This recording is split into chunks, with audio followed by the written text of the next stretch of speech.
got the feel of a game that should be played in the Big 12, in the middle of the country in December for a conference championship spot. But it's going to be August in Dublin, Ireland, when Iowa State and Kansas State get together to send Farmageddon or Farm-O-Geddon, as I understand it, across the ocean. We got Levi Stevenson here, wide right, natty light. My preference is co-host or the host of the Voice of College Football, Iowa State, of course. Levi, how you doing? I'm doing great. Just excited. As I leave in a few days to go to Ireland myself. So I've been counting down because I think the game got announced like July of last year. And within minutes, I texted my parents and my wife and said, guess we're going to Ireland. And everyone's like, yep. so I've been counting down the days. Kind of feels surreal that it's actually here, that I was playing a football game across the pond. They are. And aside from you getting revved up to make the trip, see your favorite team play, all of that, do you think this is necessarily a good thing, a good scheduling spot for Iowa State to play this important of a game this early? It's a good question, because it's uncharted territory for Iowa State and Kansas State. Frankly, I mean, both teams typically kind of do the kind of traditional route where you take like an FCS or a G5 opponent first, and then you play maybe some sort of Power 5 opponent in your second or third game type of thing. It's an interesting change of pace. I can't really say necessarily right now if it's good or bad. It's fun. It's definitely fun to open up the game with one of the longest continuous rivalries in college football. And which unfortunately this will be the last one, which is terrible. But I think it's really cool. I know the program has been really excited about it. Everybody involved, I think this is a really, really neat opportunity. I think I think this is going to be a good thing for Iowa State. Do I think this will like change their scheduling habits in the future and all of a sudden they'll start putting Iowa first? I don't know. I don't think they'll do that. But when you have a unique opportunity like this, you can't turn something like this down. All right, let's slice up the offense and the defense, and as it pertains to the Kansas State matchup, but also the entire season. And that starts, of course, with Rocco Becht, who at this point is a grizzled veteran, 25 touchdowns, 9 picks last year. Can he be a better quarterback? I absolutely believe so. I mean, you could argue he was better his freshman year. Part of that's kind of a sophomore slump type of thing where it's just teams have film on you now. Then last year they had injuries on a little bit on the offensive line, had him in the tight end room and stuff like that. So he was asked to make some throws. Now, granted, he had a couple good receivers there, but he was asked to do maybe more than he needed to be necessarily. He would have ordinarily have been asked to do as far as downfield throws, more difficult throws, things like that. The obvious point of improvement for Rocco is getting the interceptions number down. If you can get down into the 4, 5, 6 type range and get the completions up to 65%, Iowa State's offense is going to be a monster to deal with just from a matchup perspective because they've got weapons all over the field. So, for Rocco, it's about cutting down the turnovers, which he doesn't really, he's not a turnover risk so much as far as like fumbling the ball or anything like that, but it's just, trying to fit some tight windows and especially in the middle of the field, maybe underthrowing a receiver to the outside, things like that are easily correctable. He can make those corrections. And I think I would expect him to take a step forward this year to get back up to that 65-70% range. So Levi, when you mention the term weapons, we'll get to the running backs and the tight ends because those are fortified spots, but the wide receiver, obviously with Jaden Higgins and Jalen Noel moving on as 1,000-yard receivers. The question mark is about the transfer portal players that played at a little bit lower of a level and their ability to step in. Yeah, so the two big transfers that came in, one was Chase Soule from originally came from, so he's from East Carolina, originally started at Colorado and was part of the first group that got pushed out by Dion, and went to East Carolina, where he was a very, very good receiver, very productive receiver for them. Averaged, I want to say, something in the neighborhood of like 20 yards a catch there. Big time deep threat for them. And as he was coming out, it was down to, I think it was Iowa State, and I want to say Florida was the other school because both of his parents were athletes at Florida themselves, and Iowa State ended up getting him over, a legacy school. So that's a big win for Iowa State as far as the recruiting trail goes. He's 6'3", he's good after the catch, 6'3", 6'4", good after the catch. if you watch his film at ECU looked quite a bit like Jaden Higgins did at Eastern Kentucky. It's pretty clear that Iowa State found an archetype they like with that type of receivers, like just a guy can go out. He can be a possession type guy if you want, red zone threat, but can hold himself plenty well, hold his own plenty well in like the middle of the field on crossing routes, things like that. The other transfer they brought in is Xavier Townsend, who was from Central Florida, so did play in the Big 12 to start his career. Originally he was actually committed to Iowa State as a running back out of high school, and then flipped to UCF before his freshman season. At UCF, he was mainly used kind of as a gadget type player, which makes sense as a receiver running back type hybrid player like he is. Lots of jet sweeps, bubble screens, things like that.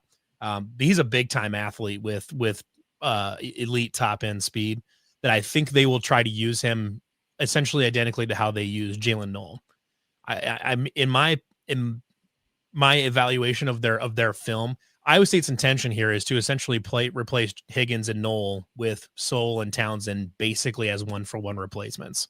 Can they do that is a different thing. That's the next question is, can they do that consistently, for Chase Soule at a higher competition level, and for Xavier at a larger volume. What's worth noting is that Xavier Townsend played with Rocco Becht in high school. They didn't go to the same high school, but they played lots of the 7-on-7 camps and stuff like that. They're good buddies going back into high school, so they have a rapport established as well. So getting him up to speed won't be the same task as it would be for a lot of transfer receivers, where they really need a few games, half a season maybe, to really get up to speed and get a grasp of the offense and things like that. Xavier Townsend should be a pretty much plug and play type of guy to replace what Jalen Knoll was doing last year. Beyond that, you have a couple really interesting players that have you keep hearing their name pop up in some of the kind of the press conferences and things like that. Dominic Overby, I think, is the one that is the young player right now that I think a lot of people are the most excited for at this point in time.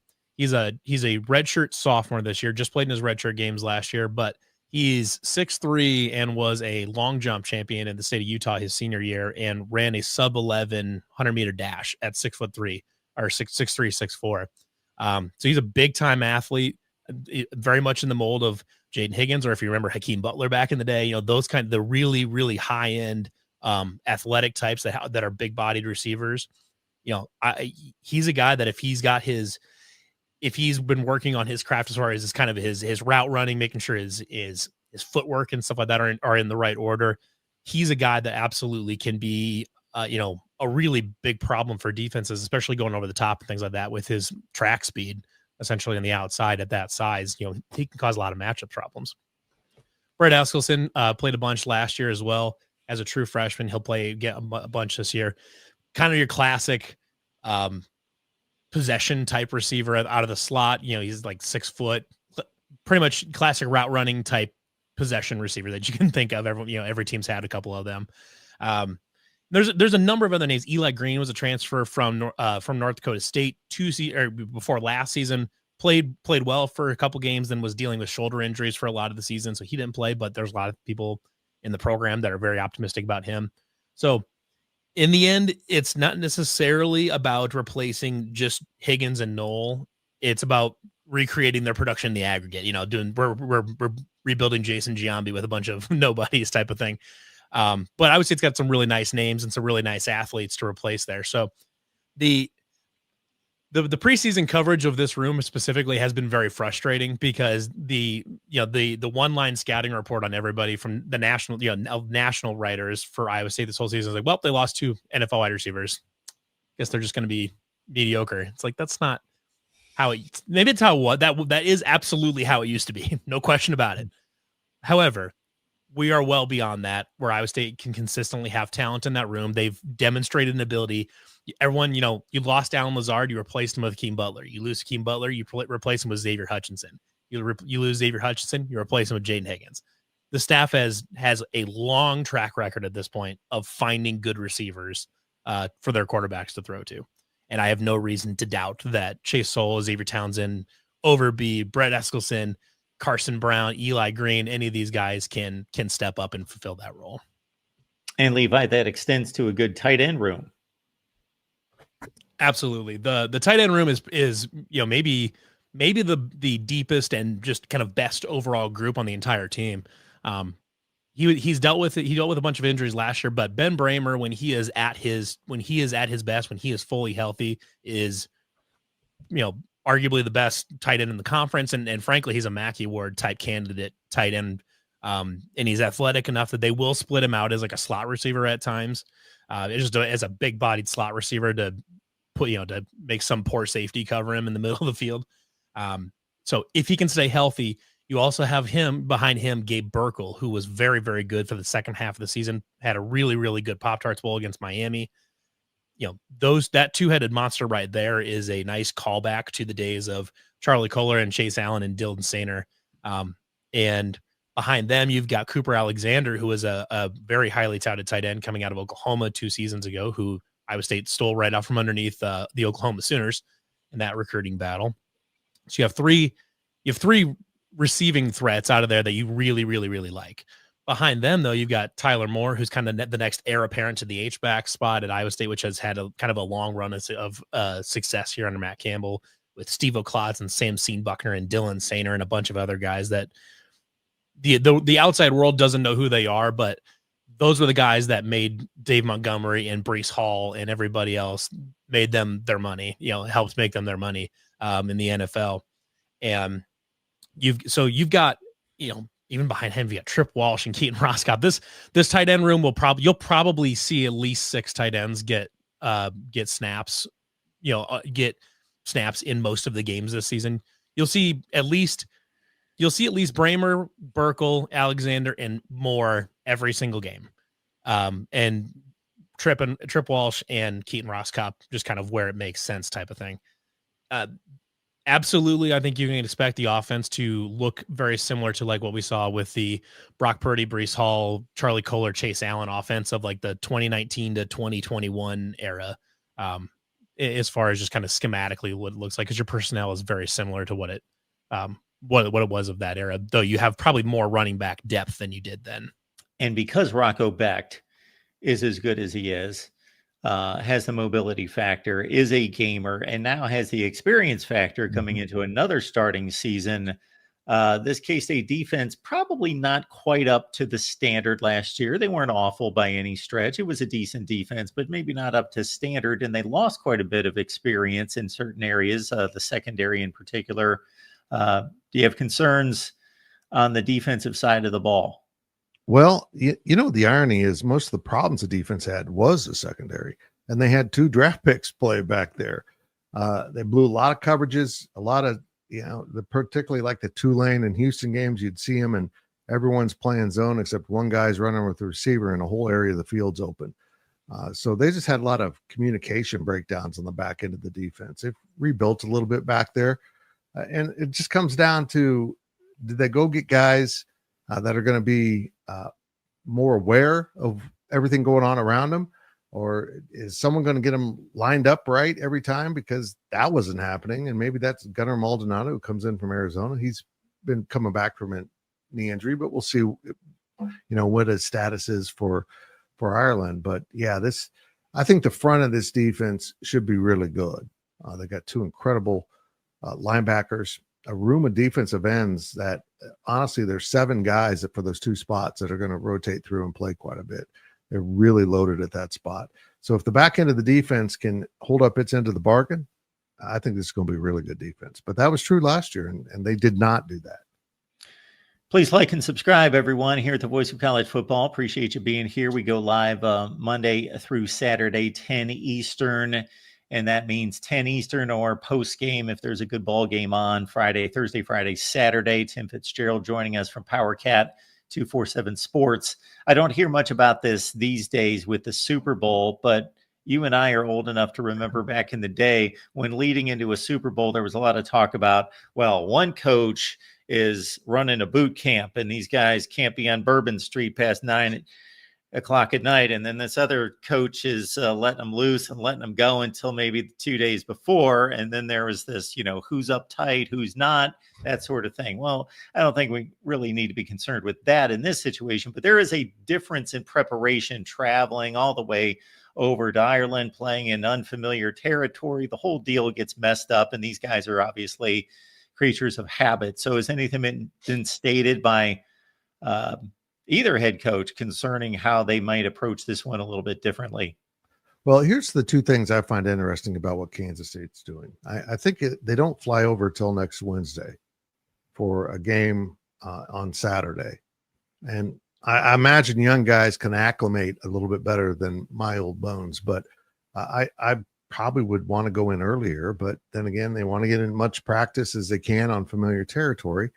So, you just hope the team is ready. I'm not sure when Iowa State's going over. If they're going over the same day, maybe it all evens out. The other thing of interest is K-State plays the following week at home. And I asked Chris Kleiman, why didn't you take that off? And he said, the other coaches who have been in this said, win or lose, your guys want to get back on the field. And if you come back with a break and you lost that game, well, you might have just compounded the problem, not letting your team go beat up on someone who, in this case, I believe it's Tennessee Martin is who K-State plays after this. So yeah, I mean, it's interesting. They don't miss a beat. They finish up their non-conference schedule with Arizona, ironically, non-conference game again. And then they take a break. So they're going to go 4 weeks coming off of a, sleep-deprived trip to Ireland. We'll see how that works out for them. Tim, anytime I hear the phrase, championship or bust, I always kind of cringe because I think that's overplayed. Like, okay, well, what's going to happen if, said team, Ohio State last year, doesn't win the national? I think Ryan Day still keeps his job and we still keep moving, and they actually still have a program in Columbus, and they'll figure it out and still play some football the next year. So this whole championship and bust business, to me, I get the concept. Maybe you've got a senior oriented team and you're really making a push, or the schedule's favorable or whatever. But for this Kansas State team, they just seem to kind of hum along with 8 or 9 wins every year, and they're always in the mix. Is this more of a cycle up or cycle down, or we'll just have to wait and see? It appears to be cycling up. In all honesty, you're one Avery Johnson injury away from having an inexperienced quarterback and maybe unraveling that entire narrative. So, but I think this is a cycle up moment because you mentioned Rocco Beck getting another, year, has a full year under his belts. So does Avery Johnson now. He started 14 games in his career. 2 of them are bowl games, and there was the 12 games last season, the regular season. Everyone, and physically, it's very noticeable that he's much more chiseled than he was. His speed increased with that, along with his strength.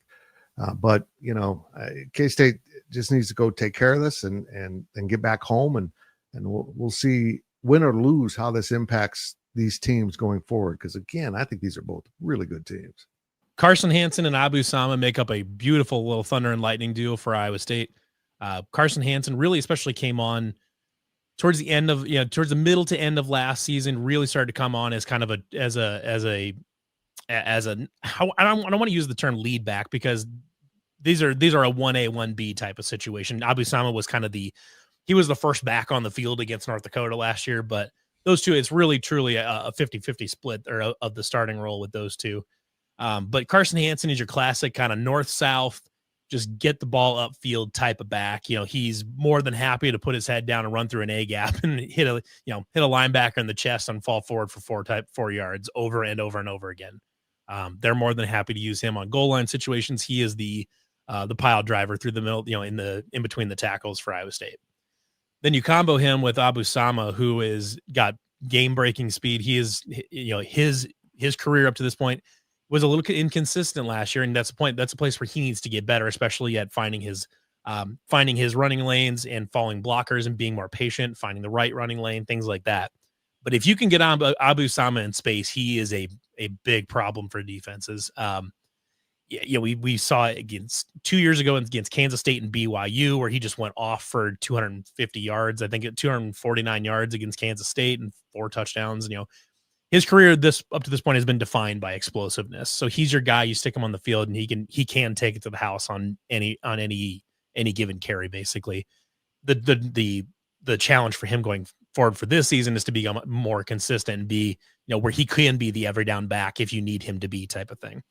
Though I do think Iowa State is largely beyond the days of the bell cow running back where you have Dave Montgomery and Breece Hall taking 90% of snaps.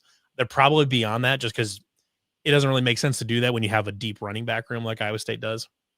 But if you go even beyond Carson Hansen and Abu Sama, behind them is Dylan Lee, who is a really, really exciting freshman. Played his redshirt games last year, had a rushing touchdown, a couple really nice carries. They're absolutely expecting him to be involved here. It sounds like he's had some very good scrimmages in fall camp. You're going to see Dylan Lee at some point.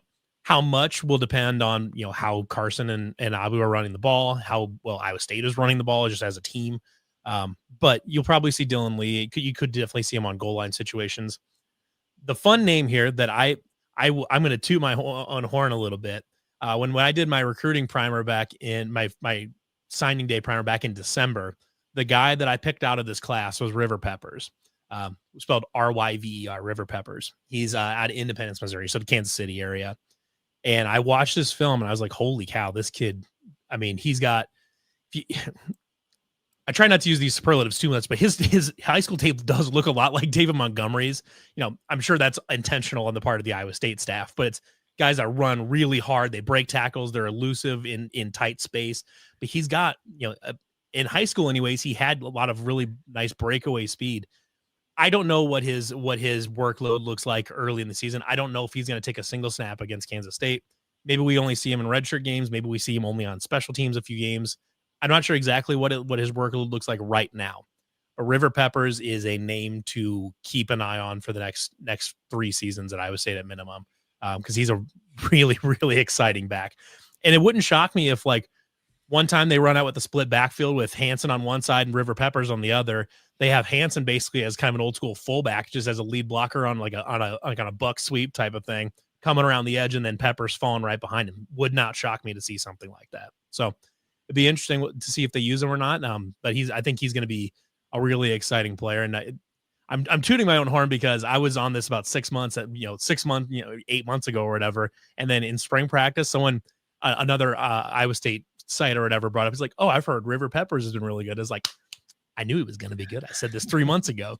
But like I said, I don't know if we're going to see him, frankly, in a different country in the first game of the season against a very good front seven in Kansas State. Maybe you don't want to see him, but if you do see him against Kansas State, it is because he's been good enough that they just can't really keep him off the field. It's kind of one of those things. So yeah.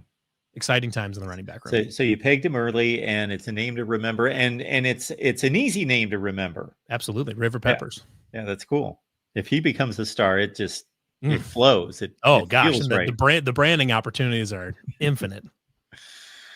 All right, and the offensive line, let's not forget about them because they make it all go. And I see 4 starters returning. Yeah, so it'd be 4 starters from last year. The only one that didn't start is James Neal, who would have started had Jalen Travis not transferred in from Princeton. So right now, I think they've got a fairly good idea who the first 5 or 6 are going to be. It'll probably be James Neal at left tackle. It'll be Tyler Miller at right tackle, who frankly, it feels like Tyler Miller has been here forever. I know Tyler Miller started on the 2020 team that won the Fiesta Bowl. The interior of the line, it sounds like they're still figuring out exactly what spots guys are going to end up at, but there's 4 names that will end up in those 3 spots. And it's going to be Dylan Barrett, who played left guard all last season until he got hurt. Then there was Brendan Black, who played right guard all last season. I don't believe he got hurt. So I think he just played right guard all last season. And then there's Trevor Burr, who played a bunch last season. And then there's also Jim Boniface, who's been in the program. He's started a number of games here and there. The early word from spring was that Brendan Black was moving inside to play center just to fit his athleticism and his skill set a little bit better. And then, but we've also, I was at Ryan Clanton last week. I want to say he came in the media availability, said that Boniface, Black, and Barrett have all been 4 B names Boniface, Black, and Barrett have all been taking snaps at center, kind of rotating around just to see what works and what doesn't. All four of those guys could probably play about any of those three interior spots. So your offensive line is going to be James Neal and Tyler Miller on the outside, and then some three of those four. If I were a betting man today, my guess would be Dylan Barrett at left guard, Brendan Black at center, and Trevor Burr at right guard. But you could easily move them around or put Jim Boniface in there. And is this supposed to be a strength? I think it is. You've got a lot of returning experience there. Trevor Burr is a guy that has been he's gotten a lot of good reviews out of camps and out of previous seasons, and he played well in his snaps last year.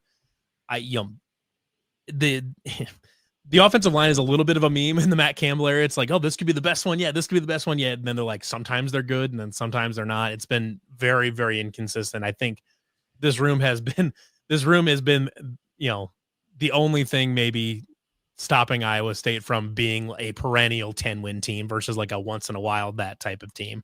I think this is the room where you've got everybody back. You've got known good players at, pretty much every position. Tyler Miller is getting NFL looks.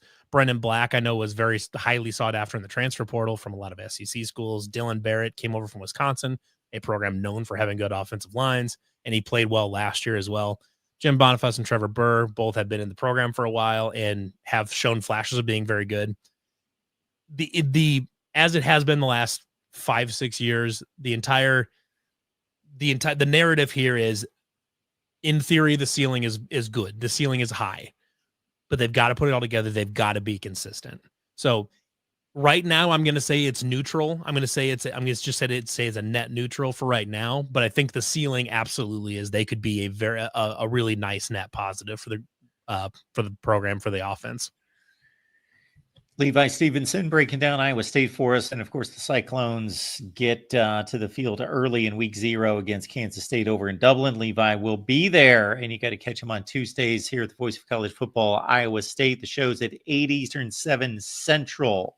There we go. Mm-hmm. The defensive line is both unproven and was pretty awful based on the stats last year. I'm just basing it on rush defense and lack of pressure on the quarterback. So you're correct. There's a plenty of context that needs to be added to how the defense was last year because of the unbelievable number of injuries, especially at the linebacker position. Like I don't know if I've ever seen a team more snake bitten by injuries than the defense last year. I certainly can't recall one anyways. The defensive line is an interesting situation because the defensive ends and the edge rushers they have a lot to prove. Ikenezi Ogu has played well in the past. He's got a NFL body. He's like 6'5", 275 as an edge rusher, which is like prototype size. And he's a very athletic guy, but it's one of those where some plays he's on, some plays he's not. If he can turn it on to where he's a high motor player and he's on, 90% of plays, I think he can be a very productive player for Iowa State. They've got a number of other guys here that we got a couple transfers in. Tomato McDonough from Yale, who apparently has played very well so far in through camp. He will absolutely play. And then Vontroy Malone, who was a transfer in from Tulsa, that again, I've heard that he's had a good camp as well. They also brought a transfer from UNI, Cannon Butler. I'm not sure what his role looks like exactly. If he's more of just kind of a run stopper in there, a spell guy, if he turns out to be an elite pass rusher, great. But I don't know if that's necessarily the expectation for him right now. Then you have other guys in the program. Miles Mendezoon used to be a linebacker, he's now done on the line and has been for a couple seasons now. An interesting one is that Samuel Same was in the defensive end room and has now moved back to linebacker, which I thought was interesting because usually you see guys move forward towards the line of scrimmage, put on some more weight, whatever it is. You typically don't see defensive ends move back to linebacker. And we'll get to that here in a second, why I think that's really interesting. But in contrast to the defensive ends they got to find a couple guys that can do something, because you are absolutely right. Last year, the pass rush was not good. It was definitely not good enough.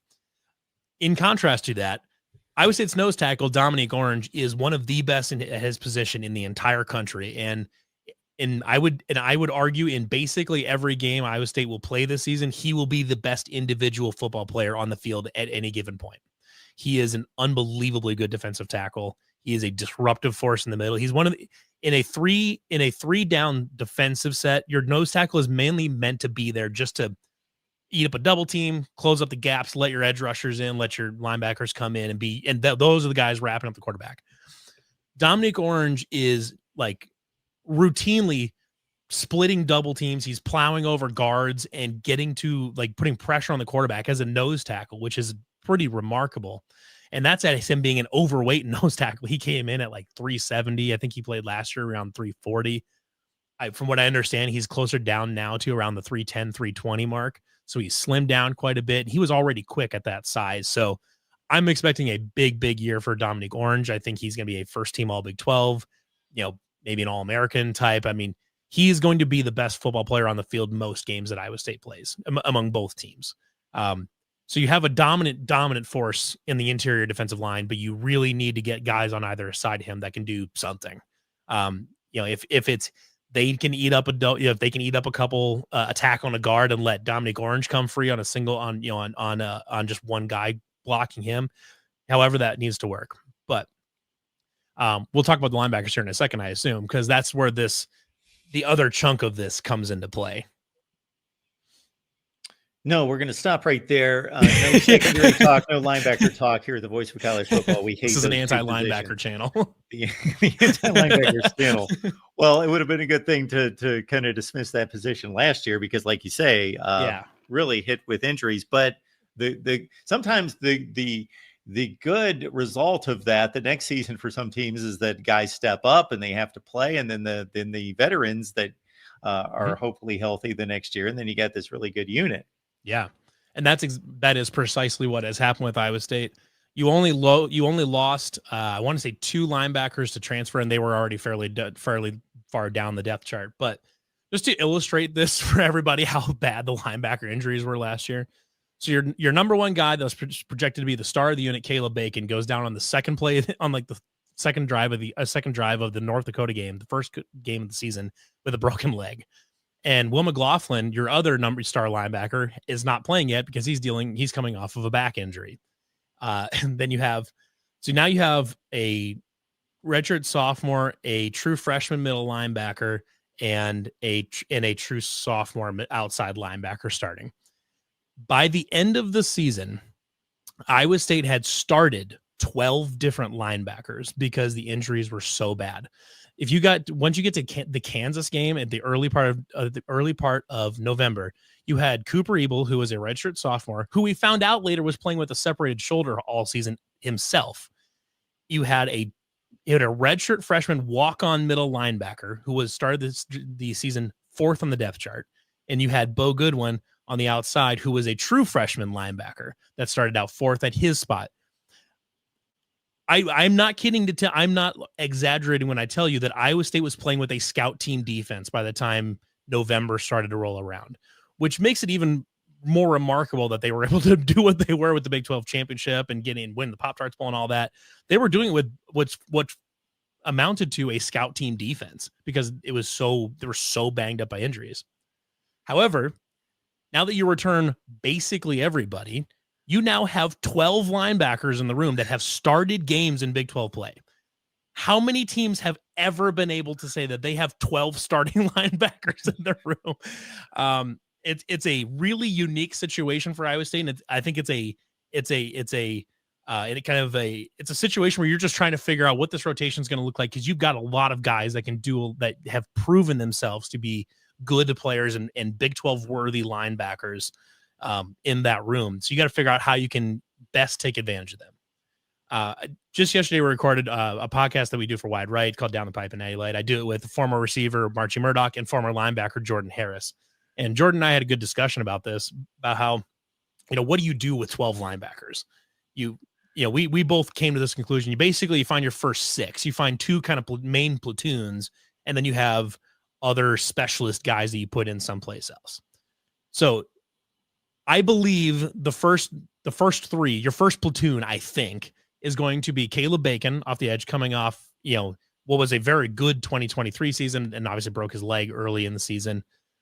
He's expected to be the guy in the room. He's a high end pass rusher, stand up edge rusher, and can be a supplement to that pass rush. So that way, if your defensive ends are just good, they're just fine, or they're just a little bit above average, Caleb Bacon can be your guy off the edge that gets to the quarterback, and that's how you can create your pass rush. I think you will in the middle. You'll probably have Caleb Brazina, who played a very good middle linebacker as a true freshman last year. He's a really, really nice player. I think they'll have him. Then you've got Will McLaughlin, who came back from a back injury at the Cincinnati game. So he played the last 4 games of the regular season and then played the Big 12 Championship in the Pop-Tarts Bowl and played very well in that. You could clearly tell the first couple games he was getting back up to speed. He missed a good chunk of 2023, and then part of 2024 just with this lingering back. I think he had back surgery. So it just took him a while to get up to speed. But once, he had if you watch him in the Pop-Tart Bowl, he was great.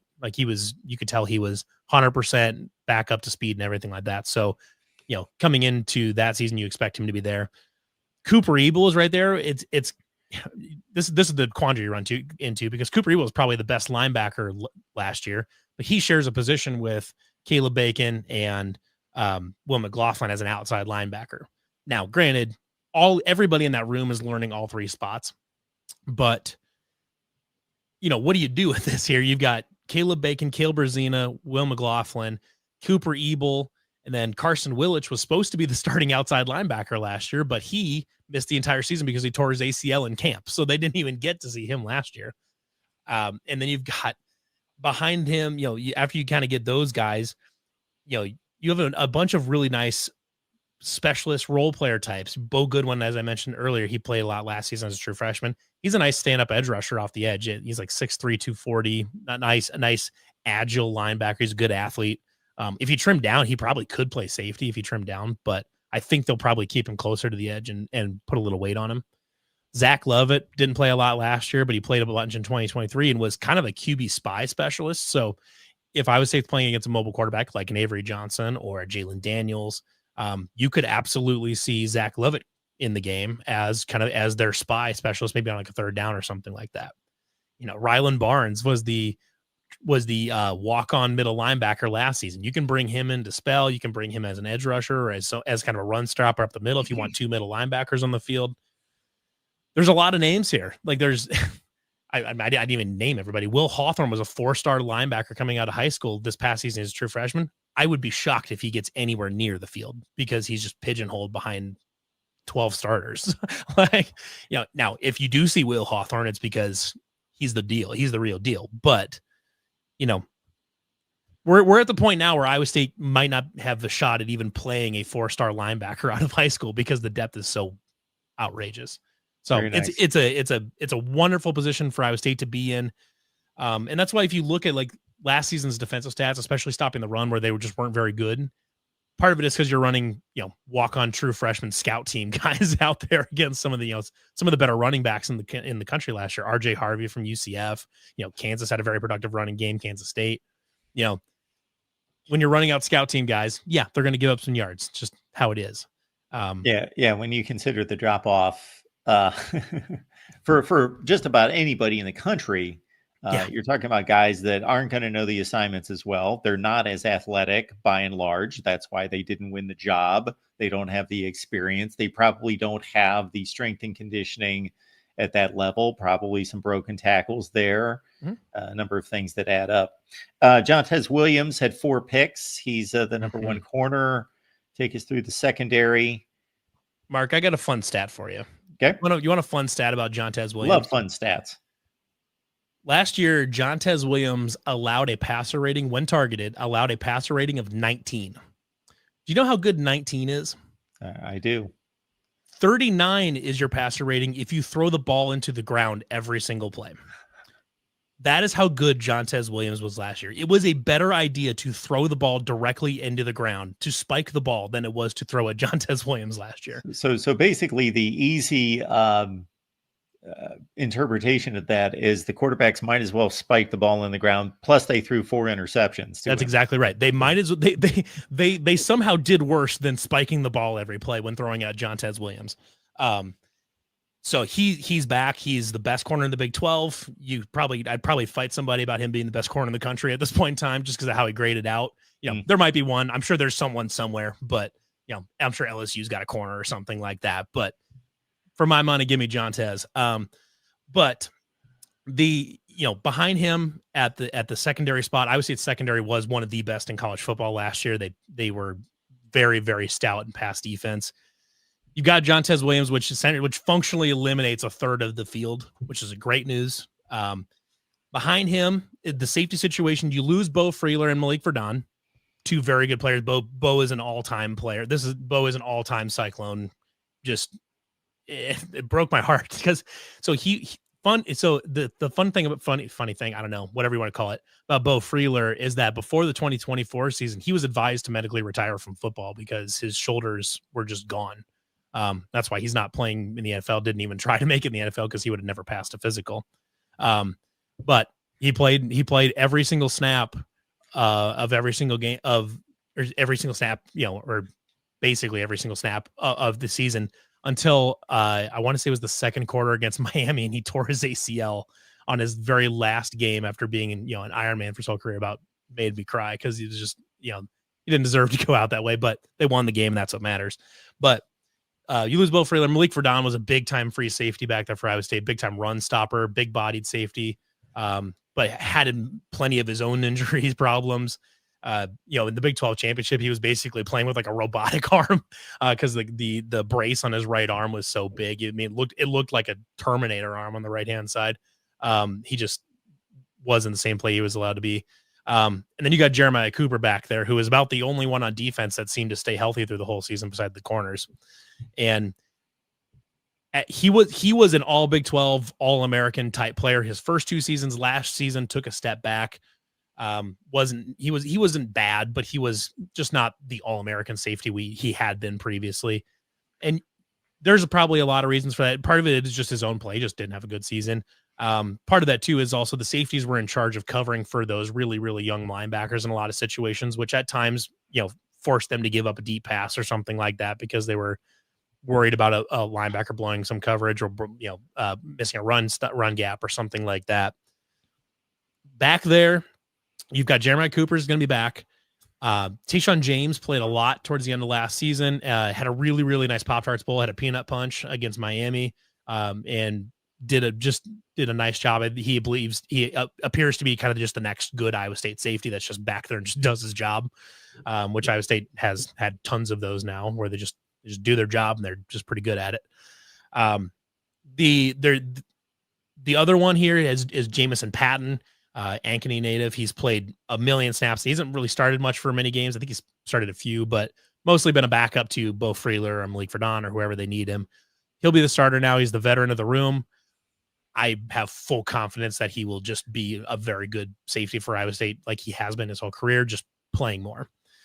The fun name out of here and the interesting kind of news out of here is was actually just mentioned a couple days ago or just yesterday, I believe, by Deion Broomfield, the safeties coach, is that Jeremiah Cooper has actually been taking some reps at corner as well. So that could partially because there's another name that's been kind of rising up through named Kajon Cummings-Coleman. He came out as a corner and was a corner for a long time. They've moved him back to safety and has apparently been an all-star in camp to the point where they're talking about, we need to make sure Jeremiah Cooper's on the field, but at this point, we kind of also need to make sure Kajon Cummings-Coleman is on the field too. But they play, roughly the same safety position. So we're going to move Jeremiah Cooper around because he's got the athleticism. Like you could play him as a nickel corner pretty easily. So you might see Iowa State with 4, guys that are 4 safeties basically back there on some sets because they've just got a lot of depth at that position right now that they feel very, very good about. Now the one position in the secondary that you could look at as maybe I don't know if point of weakness is right, but there's a little bit of like they're just trying to figure out the guy there is the second corner opposite of Jontez Williams. They brought in a transfer, Trey Bell from Lindenwood University, who I've heard very good things about through camp. couple other guys, David Coffey. There's Quentin Taylor Jr. is another one that's there. My guess is they will all play at some point, just trying to figure out the guy.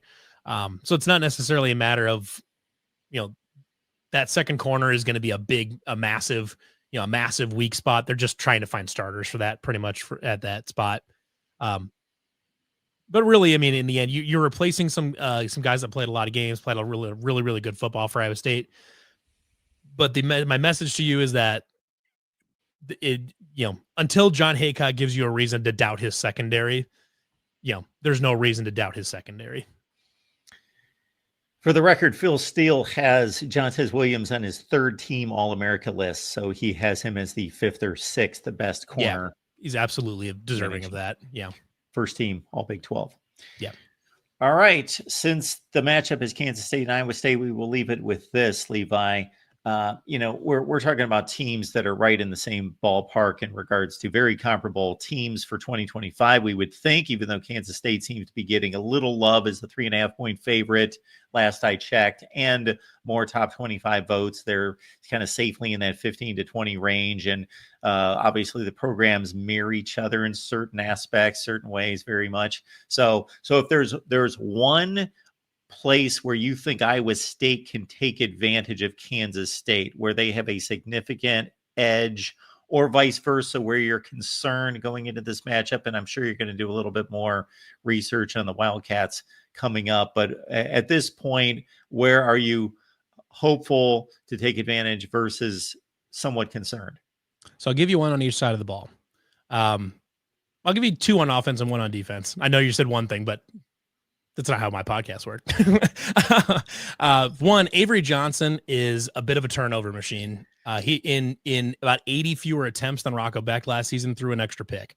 So we went for 25 touchdowns, 10 picks last year at 56% completions, which is not great. It's okay, but it's not good enough if Kansas State wants to win a Big 12 title.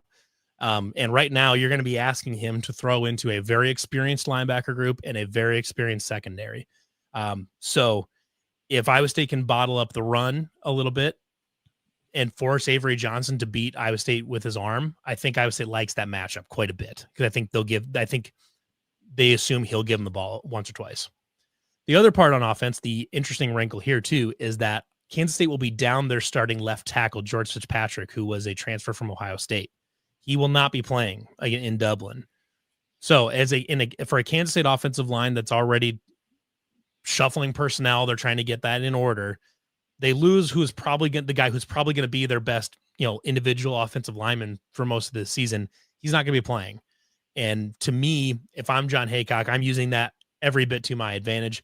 Either that's loading up that side of the ball, that's loading up that side of the line of scrimmage and bringing your edge rushers off along there to give their backup left tackle a lot of problems, or given that he typically likes to be fairly creative with his blitzes, it's bluffing a blitz on that left tackle, knowing that that Kansas State's going to think, well, they're going to go after a backup left tackle because that's the weak spot, and then blitzing around the right side, doing some more exotic blitzes, more exotic blitz packages like that. So I think they will attack that as well. When you flip it, Iowa State's on offense, Kansas State's on defense. Kansas State's front seven is very, very, very good. Their defensive line is very good. They've got some very experienced linebackers back.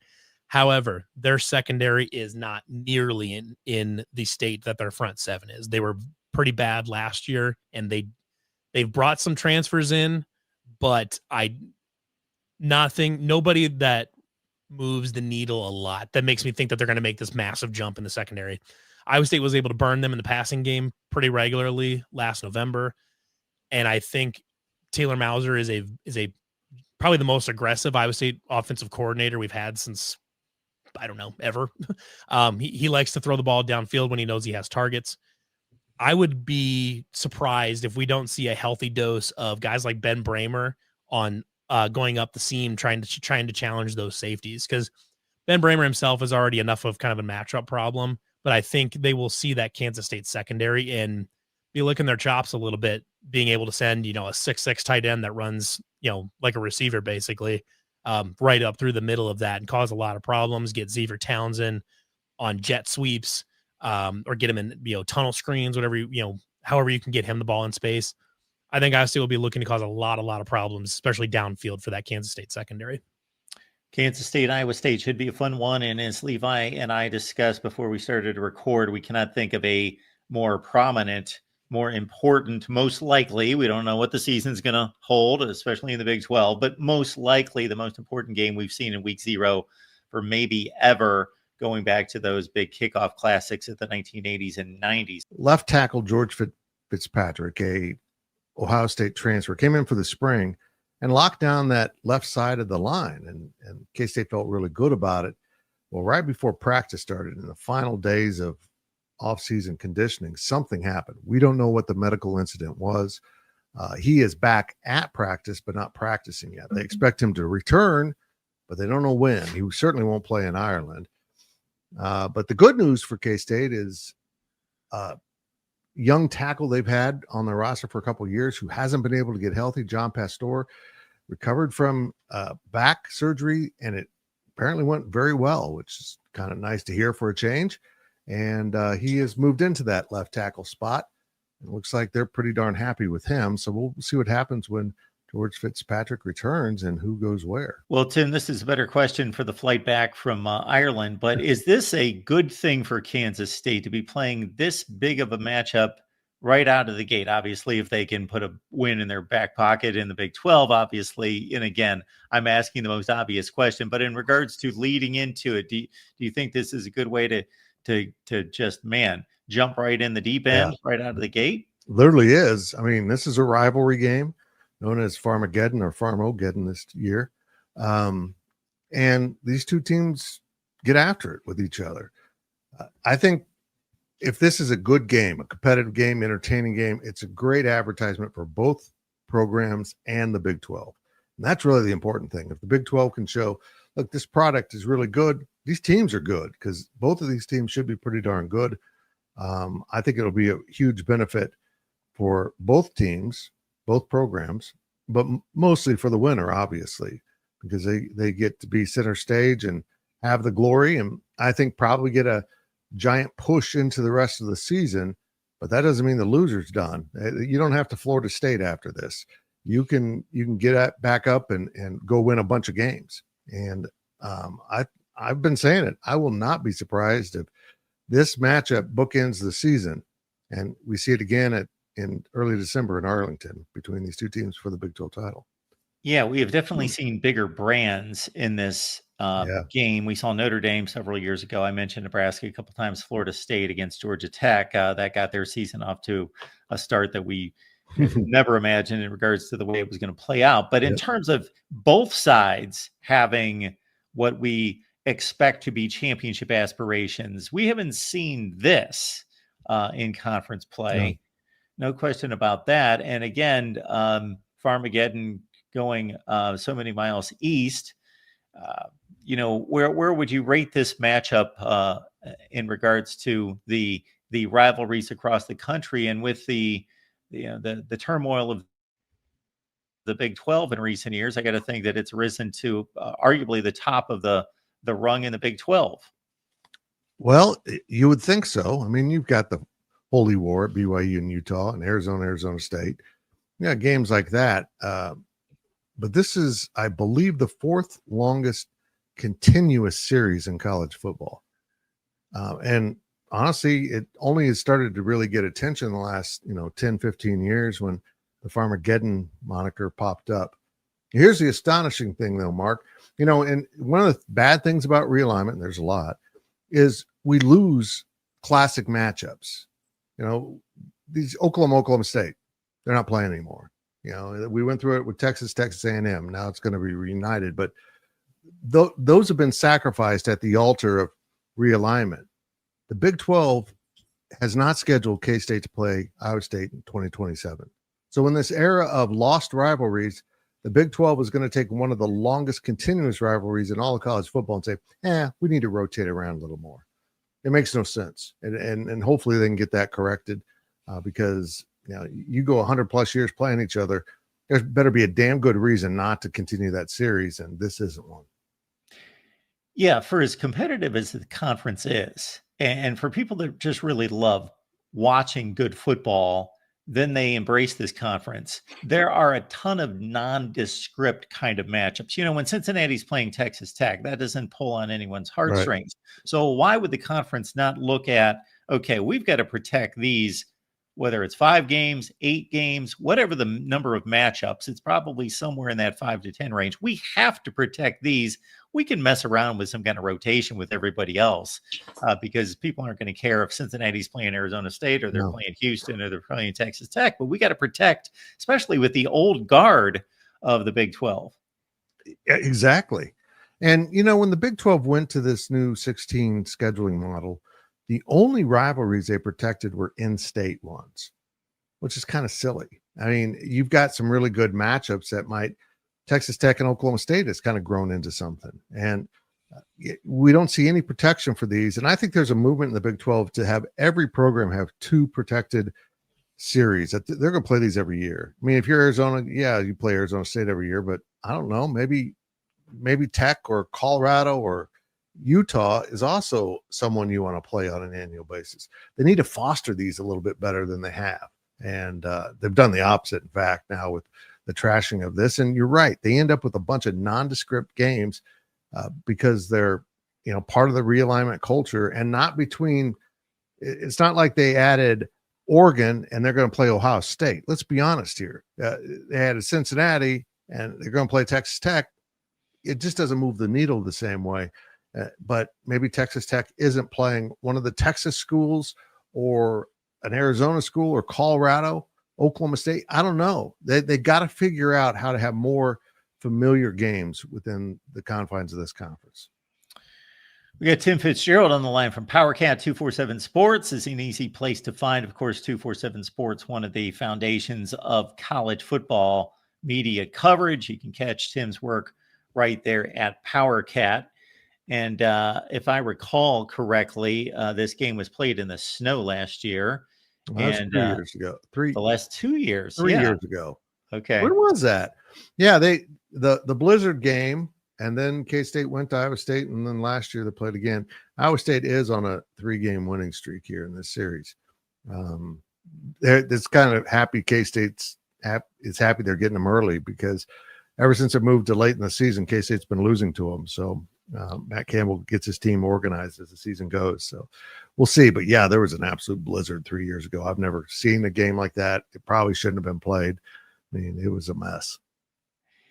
And as I recall, Iowa State, had decent control of the game. Now, Kansas State had an opportunity late to do something and get back in the ball game and possibly pull out a win there. I think it was 29-21. So we got Avery Johnson back in a quarterback. We talked a few weeks ago with you about, of course, DJ Giddens moving on, Dylan Edwards probably getting the bulk of the work there. Jace Brown, the number 1 receiver, coming back with some transfer options there as well. As you match up these teams and what you know about Iowa State, does it look fairly favorable from an offensive standpoint against a tough Iowa State defense? Yeah, I think it's a really good test for K-State offense. It feels like they are going to carve out a somewhat new identity this season with Matt Wells now being the offensive coordinator. And of course, he's Avery Johnson's position coach. But again, I come back to this. Matt Campbell has done a tremendous job preparing his team to play Kansas State for a while. And in fact, there were some losses in there that Iowa State suffered that should have been wins, but K-State just had that kind of magic going. And now that's ended. I'm really intrigued by this matchup. Both teams have done some rebuild. Both teams feel good about themselves. And these are probably my 2 favorite quarterbacks in the Big 12. I'm just a huge Rocco Beck fan. I love it when you got a quarterback good enough to will you to victory, just literally push you over the finish line. Kind of a Max Duggan type. So yeah, I'm fired up to see this and how it plays out this early in the season.